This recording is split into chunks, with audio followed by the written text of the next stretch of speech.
They are the watchers in the shadows, the harbingers of dread. Dare you wander further into the dark, where answers breed more mysteries and terrors roam beyond our sight? Thank you for joining us on this cryptid journey. Enjoy your stay, be wary, and never ignore the unknown. In a remote Appalachian town, nestled between wooded hills and winding rivers, sat a weather-worn library that few visited after sundown. At dusk, the head librarian, Caroline Reeves, locked the heavy doors and departed under clouds tinged with crimson. She walked alone across a narrow bridge, the faint glow of street lamps flickering like uncertain guardians in the distance. The spring air was damp, carrying a warning hush of something unknown. High overhead, a silent silhouette drifted across the moon, vanishing before she could focus on its shape. Caroline quickened her pace, unaware that her life was about to entangle with a local legend known as the Mothman. At the edge of town, Ethan Carter huddled in his cluttered workshop. He was a local handyman with a penchant for tinkering, and his nights were spent rummaging through old parts, forging them into new contraptions that never quite worked. His radio, always crackling with static, was tuned to a late-night show on strange phenomena.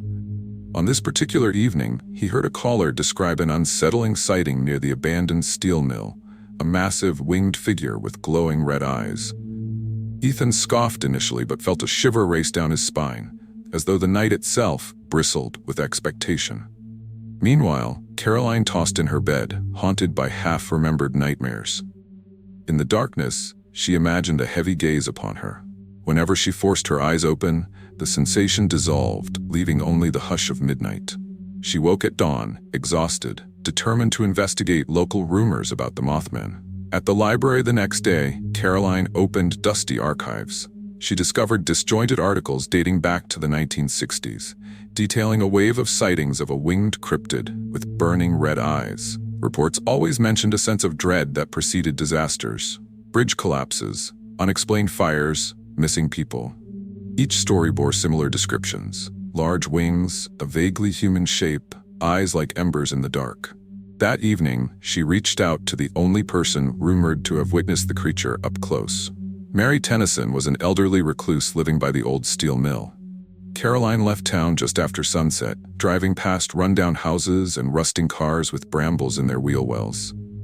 The structure of the steel mill materialized like a giant tomb, shadows devouring the broken windows. Mary's little cottage stood precariously close to the gate. Its windows glowed with soft lamplight, offering an island of warmth in the gloom. Caroline approached cautiously, knocking on the splintered door. Mary's wary eyes peered from behind the chain before she let Caroline in. The living room was overrun with keepsakes: faded photographs, news clippings, and glass jars filled with bits of metal. After some polite small talk, Mary spoke in a low, trembling voice. She recalled the night she had come face to face with the Mothman decades ago. It had been perched on a rusted beam inside the mill, its eyes reflecting her flashlight with a terrifying brightness. She described the overwhelming feeling of being watched by something that wasn't entirely of this world, something both curious and ominous, as if it understood human fears.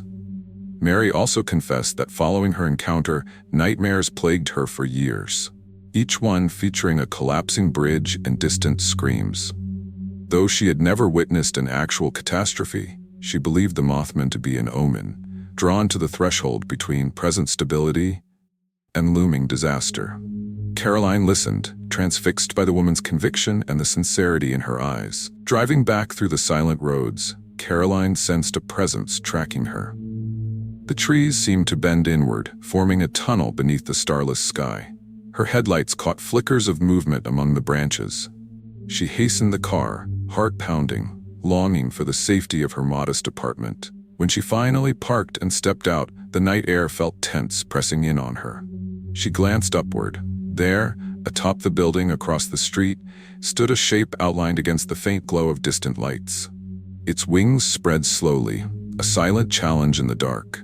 Two glowing red eyes bored into her, and a chill rooted her to the spot. Then, in one fluid motion, the creature vanished into the sky.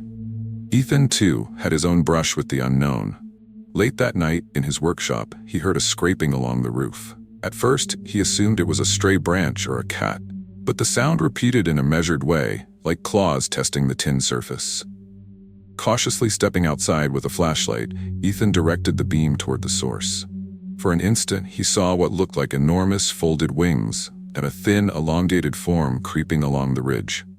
Then a gust of wind blew dust in his eyes, and when he cleared them, the roof was empty.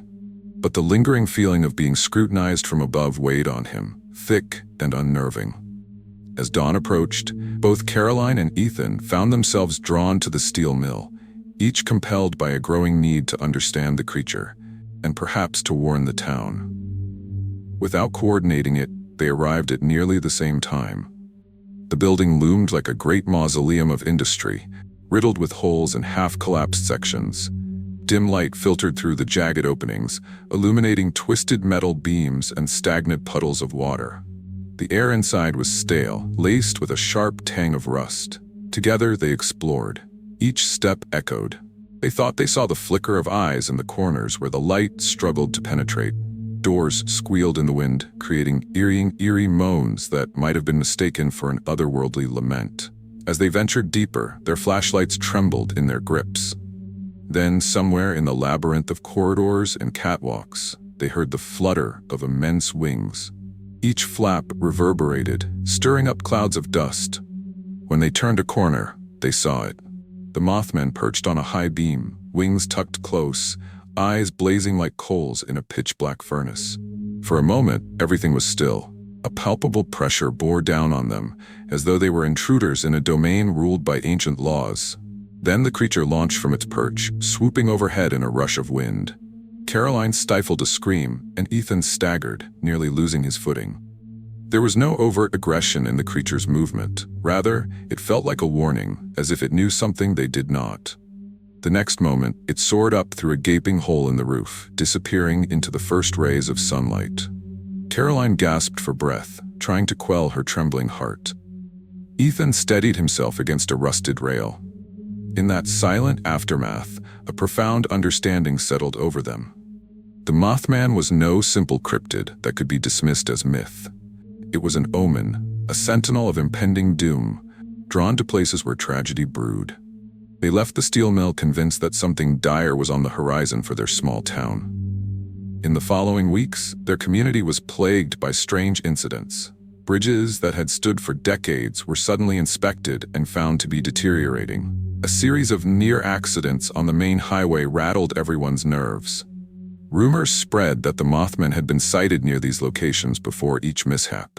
Caroline and Ethan tried to alert neighbors, placing flyers about structural concerns and cautioning everyone to drive carefully. Some listened, spooked by the swirling rumors. Others scoffed, content to label the creature a figment of overactive imaginations. Then, one stormy afternoon, a portion of the old bridge on the outskirts of town gave way, collapsing under the weight of a fully loaded truck. Miraculously, no lives were lost. Local residents recalled seeing a winged figure circling the area just before the collapse. While emergency crews rushed to the scene, another rumor took hold. The Mothman had been spotted again, not as an aggressor, but as a silent herald of catastrophe. In the days that followed, as the town grappled with rebuilding efforts, more sightings occurred at various trouble spots. Weakened dams, shaky structures, poorly maintained roads. Each time, no major casualties were reported, almost as if the warnings were working. Caroline and Ethan began to suspect that the Mothman's presence was less sinister than it appeared. Perhaps it was a watchful harbinger, tethered to the shadowy corners of human frailty, cautioning those who would heed its silent signals. Still, the Mothman remained a figure of mystery and fear, a reminder that darkness dwells in the forgotten places. On particularly quiet nights, Caroline would step out onto her balcony, scanning the skyline for any sign of those massive wings. Sometimes she thought she glimpsed them gliding against the moonlight before vanishing. The town would never be the same, for once you lock eyes with a living omen, the comfort of ignorance fades forever. And high in the Appalachian skies, the Mothman soared, an ever-watchful sentinel in a world brimming with secret terrors. High in the boreal forests of northern Minnesota, a bitter winter settled over the land. Blizzards transformed the winding roads into perilous tunnels of ice, and thick snowdrifts barricaded cabins from the outside world. In these remote pockets, whispers circulated about a malevolent presence that roamed among the towering pines. Some said it was a spirit of the cold, others a feral monstrosity.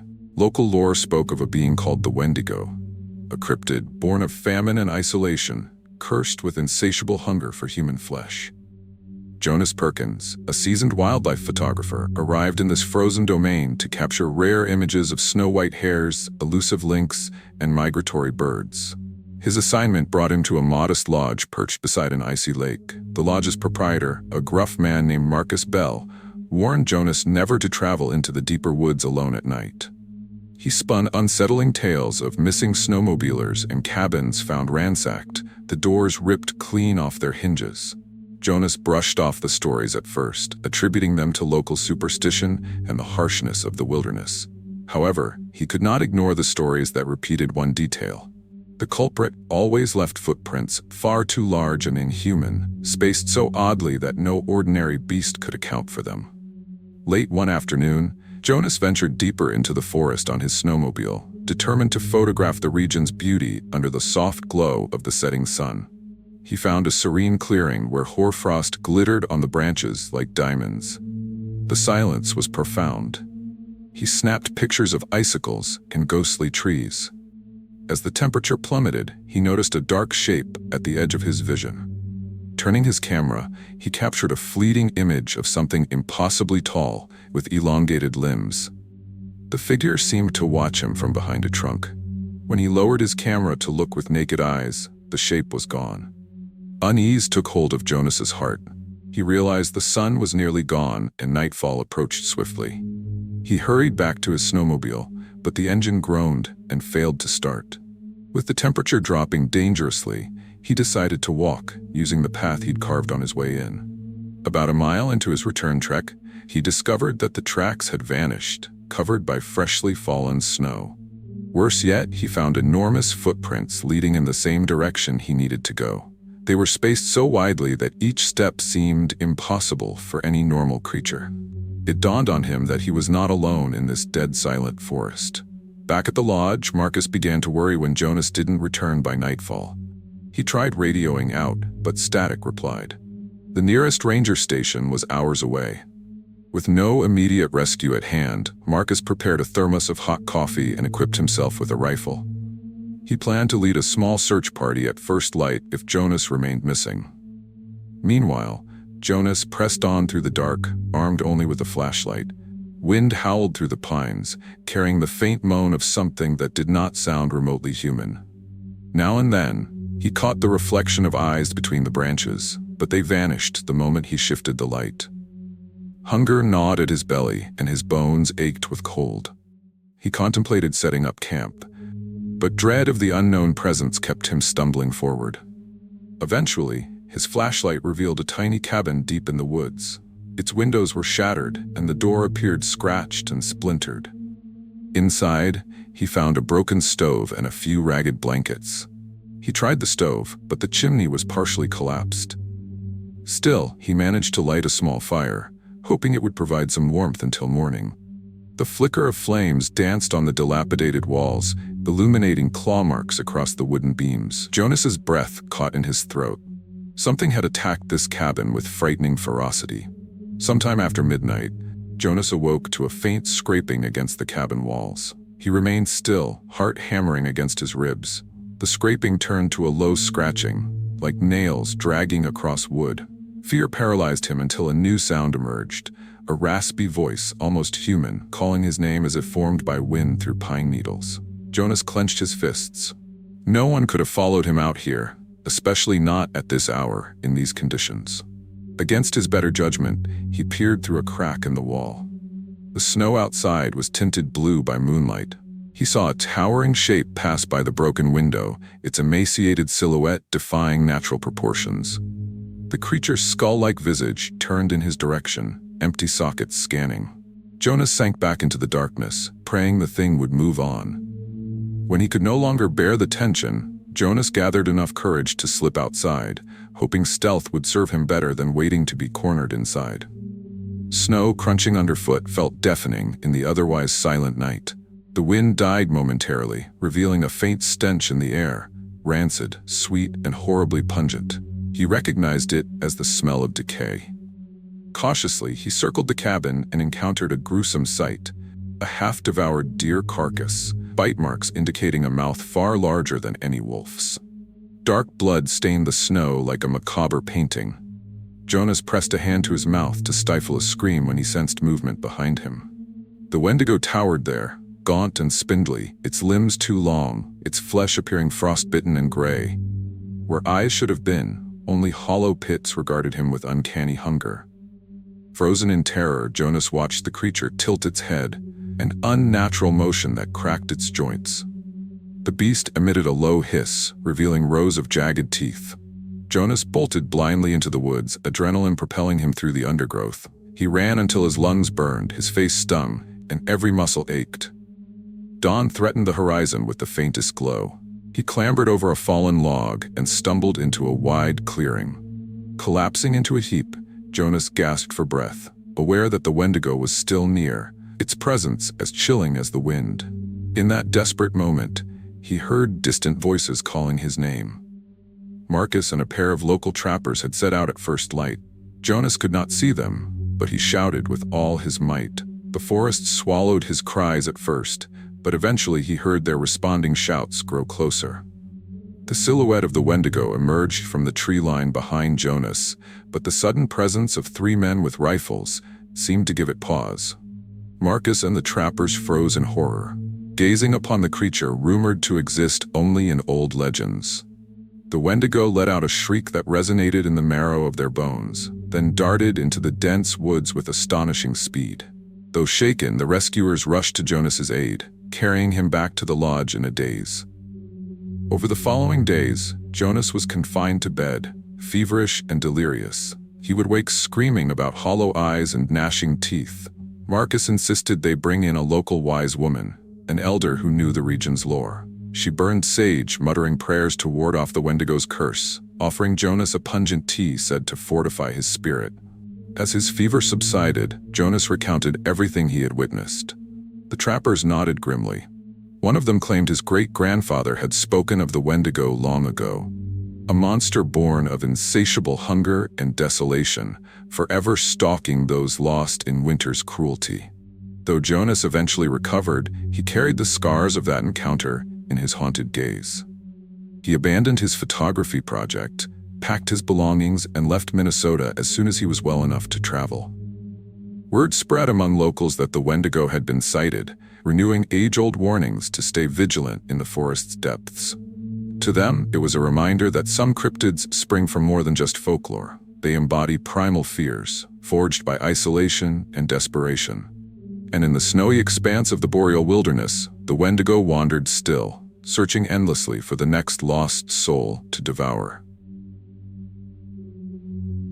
In the heart of southern New Jersey's Pine Barrens, the twisting dirt roads led to little-known hamlets where the trees grew so dense that sunlight barely pierced the canopy.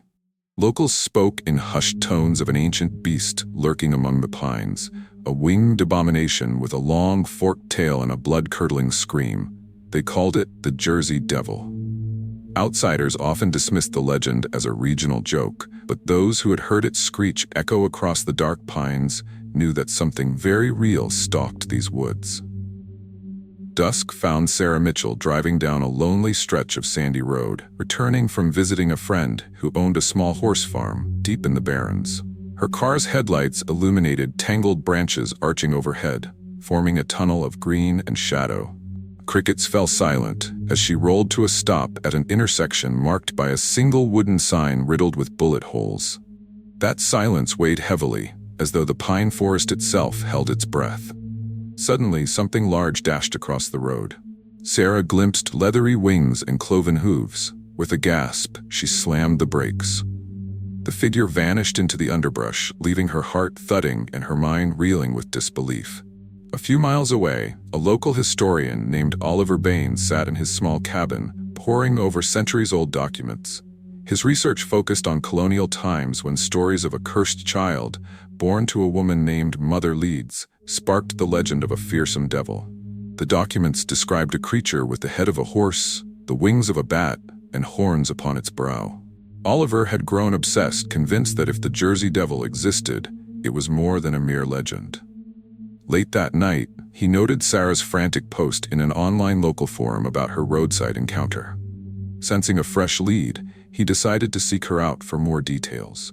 At dawn, Oliver met Sarah at a diner off the main highway. She looked pale, her eyes heavy with sleepless worry. She described the creature's outline and the unnerving silence that preceded its appearance. Oliver recounted the region's lore. Sightings often spiked during nights of the full moon or violent storms. Horses were said to spook without warning, sometimes found with strange claw marks. Farming families sometimes awakened to find their livestock mutilated or missing entirely. Oliver believed that the creature prowled these woods, as real and dangerous as any apex predator.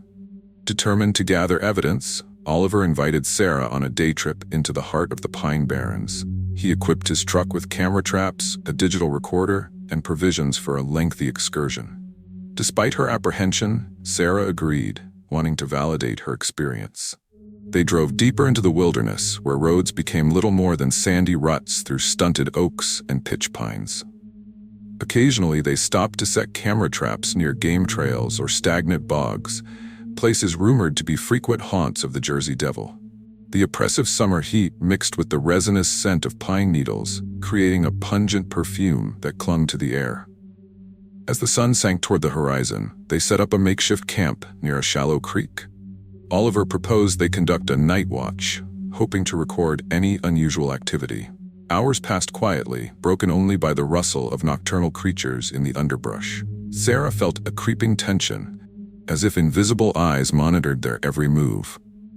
Just past midnight, she heard a distant screech, high-pitched and unnatural.